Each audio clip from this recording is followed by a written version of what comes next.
By the year 2067, Earth has become a furnace. The oceans boil like cauldrons, every last forest has burned to ash, and the planet's natural oxygen supply is completely depleted. The atmosphere is totally toxic. To survive, the remaining population depends entirely on synthetic oxygen, manufactured by a massive corporation called Chronocorp. This artificial air comes with a lethal price. It slowly breaks down the human body, causing residents to cough up blood as their organs fail from the inside out. Ethan Whyte works deep underground, maintaining the power grid that keeps this system running.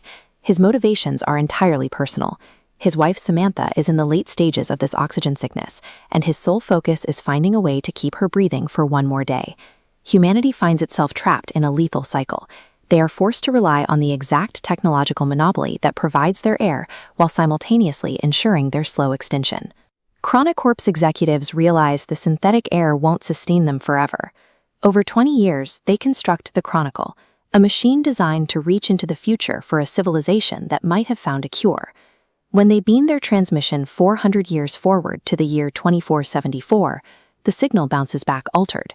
It returns carrying a response from whoever is listening on the other end. The decoded message contains no chemical formulas or survival blueprints. It is a precise 3-word command: send Ethan Whyte. Ethan has no scientific training.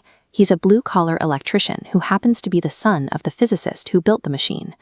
Driven solely by the desperate hope of curing his wife, he steps into the quantum portal, accepting a one-way trip with no guaranteed return. The entire survival of the human race now hinges on a strange question. Why would an advanced, thriving civilization specifically request an ordinary underground worker to save the world? Ethan tumbles into the year 2474, but there are no advanced cities or futuristic doctors waiting for him.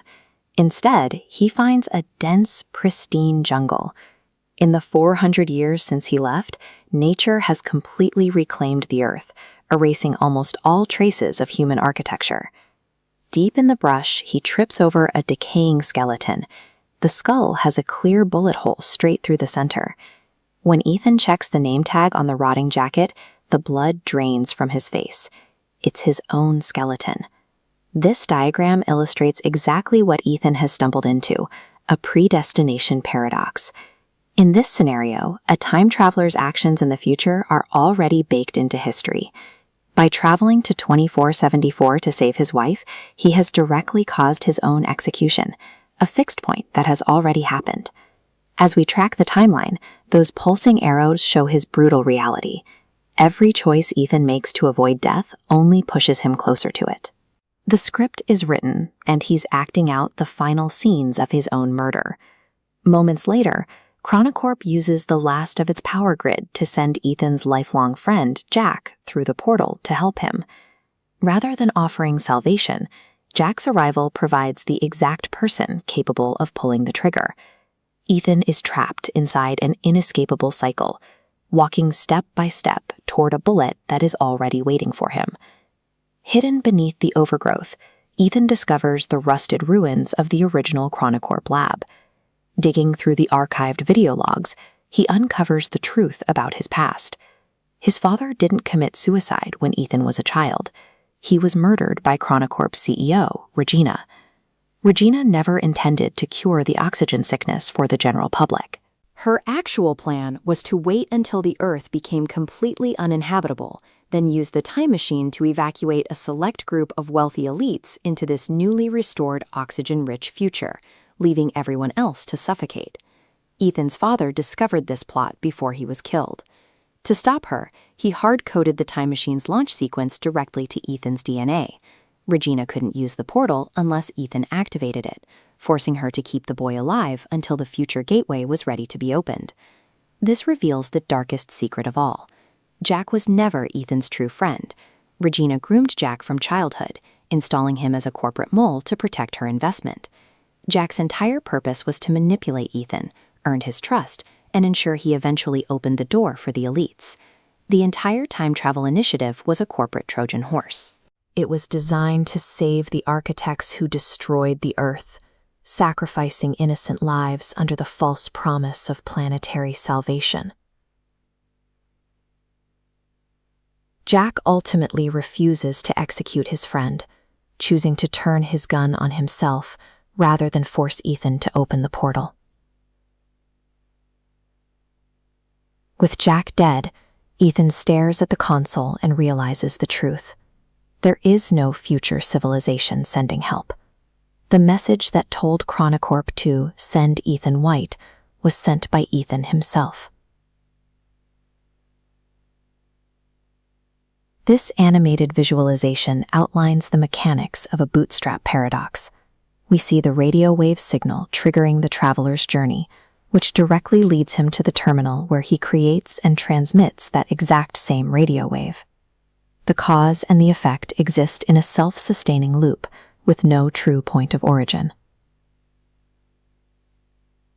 Notice how the transmission point acts as a structural bridge, locking the two eras together.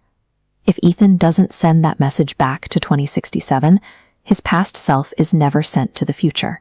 Without the journey, he never uncovers Chronocorp's plot. He has to send the signal to close the circle. After transmitting the message to his past self, Ethan destroys the Chronicle's receiving pad. By shattering the terminal, he permanently cuts the cord to 2067, ensuring that Regina and her corporate board can never cross through the portal. Breaking a predetermined timeline isn't about running from fate. It requires the realization that you are both the victim trapped inside the cycle and the only architect with the power to tear it down. The machine only has enough quantum energy left for one final payload. Instead of trying to find a way back to his wife, Ethan gathers living, biological flora from the jungle. He places the plants on the remains of the portal pad and sends them back to the starving world of 2067. The moment the transport completes, the timeline corrects itself. The skeletal remains of Ethan with the bullet hole instantly vanish from the jungle floor. By refusing to let Regina win, he has officially broken the paradox and rewritten history. Back in 2067, living plants materialize on the portal pad, providing the genetic blueprint needed to restore the atmosphere.